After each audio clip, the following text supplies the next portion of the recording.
here. Hey, I wanted to do a real quick video kind of recapping the week that was versus the Raiders and just sort of discuss some of the things coming up for the game on Thursday as well. Some moves the Chargers made, a little bit of a recap.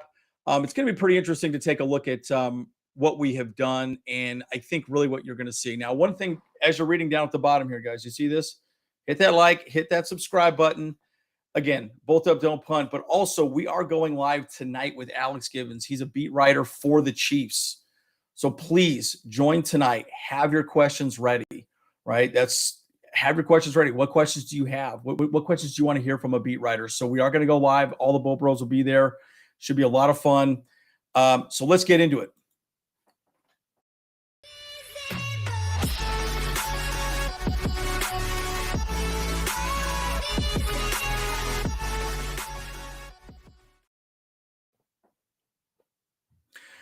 All righty, guys. So I want to go through a couple different thoughts I had for the week that was, and specifically some of the things that I saw in the game versus the Raiders that I really like to see, and some things that we need to clean up, guys.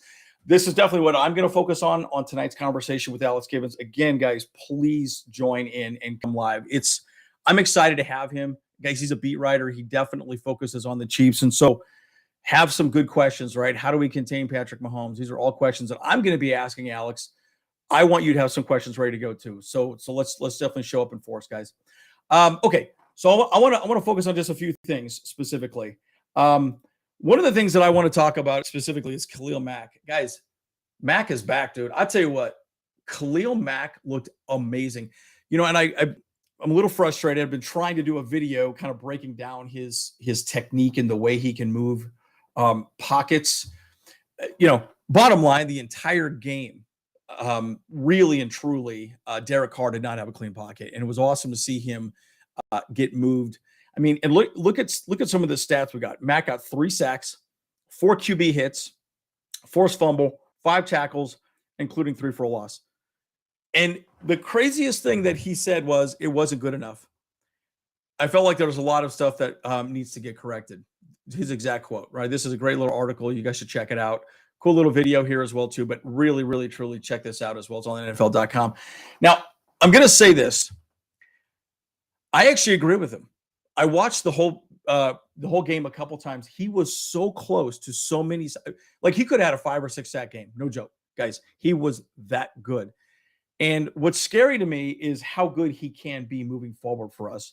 And again, we're going to need him for this next week coming up against Patrick Mahomes. So the thing really and truly, you think about really Derek Carr. Derek Carr is a pocket quarterback, right? He doesn't move a whole lot. He's not that mobile. Patrick Mahomes is mobile. He will try and bounce around.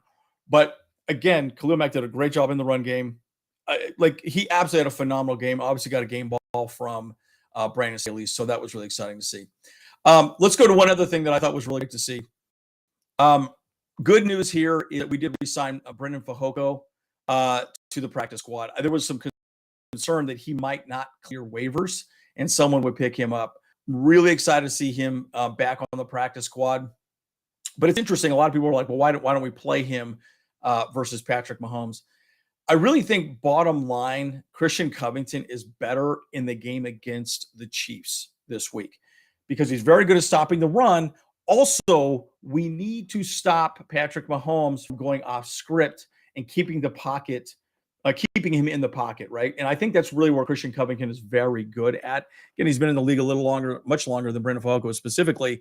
So I think today is a perfect day for him. So I'm just, thankful that Brendan Fukuko is still on our team and he's on our practice squad now. And then Christian Covington is going to be in for the game this week versus the Chiefs. Because I will say this, I don't think Morgan Fox did good. Jerry Tillery did practically nothing. He was in there for mostly passing type of defenses. So I was a little frustrated with Tiller. I'm always frustrated with Tiller. I mean, let's just flat out say it. I personally do not like Tiller. I don't think he's a very good defensive lineman at all. Covington's way better. Fukuko's way better. But I do think Covington fits this week's matchup very good. So we're going to talk more about that again tonight. But again, good to see that we have Fukuko still in the fold, and he's most definitely a Charger. So I'm excited to see that. Now, let's go to the meat of the matter here. This is one of my biggest gripes in this game. Guys, make no mistake about it. This game should not have been close. We should have at least won by 2 touchdowns. Missed a field goal.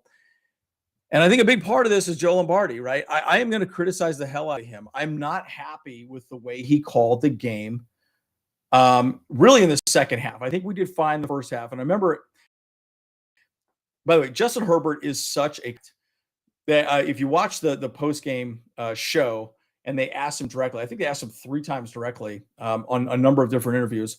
Hey, what happened in the second half? You guys stopped. You guys stumbled. He's like, yeah, we didn't execute. We didn't execute. Look, I'm blaming it 100% on Joe Lombardi, right? And I'm going to break down exactly to why I'm blaming it 100% on Joe Lombardi, because I do believe he's a big reason why we were so stagnant the second half. And I'm going to go through that a little bit.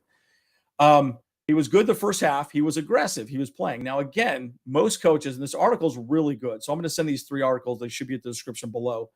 Are very good articles that break down, what most coaches would do, right? So again, we got a lead. We were leading at 17-3 at the half. Most coaches, most offensive coaches would do what's called Marty ball. Remember Marty Schottenheimer? We'd get a lead and we would just run the ball, just run the clock down. Well, the problem is the second half, we had 3 turnovers. The second half alone. We should have scored off those turnovers, but we did not. We completely went back to a run, pass, play calling style. Now, here's a problem with that, guys. Let me explain to you why that's a problem. When you become predictable in the NFL, it's easy because you go, okay, run stopping defenses, first, second down.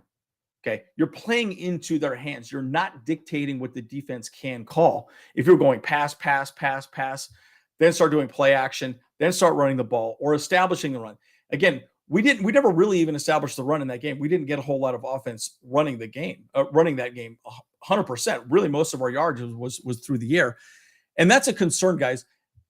When you are predictable, it's very difficult to win games in the NFL, and that's a big problem, right? So this is a great little summation here down at the bottom.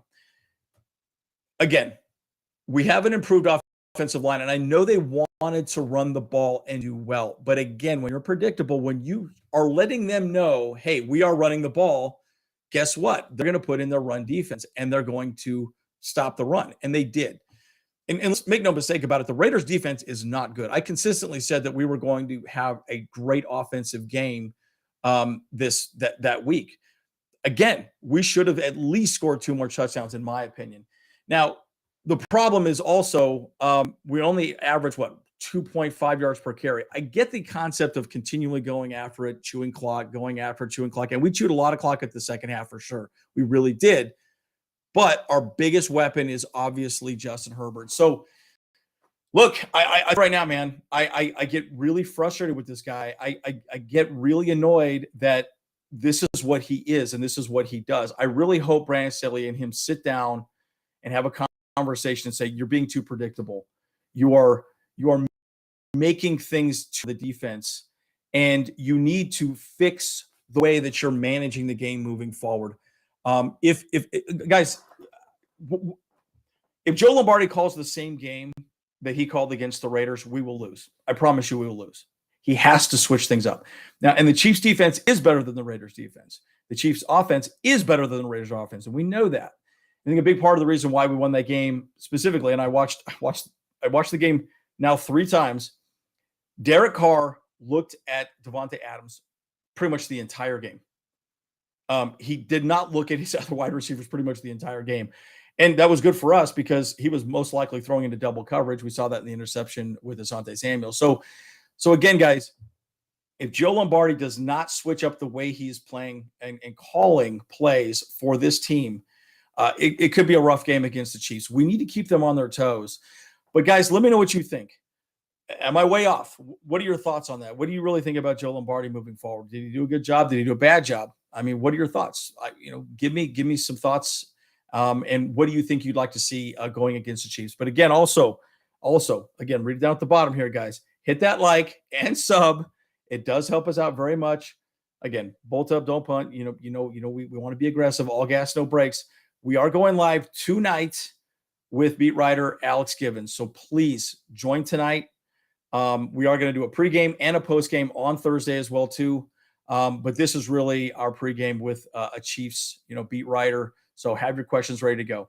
Guys, as always, I'm Andrew Bultbros. See you guys in the next one.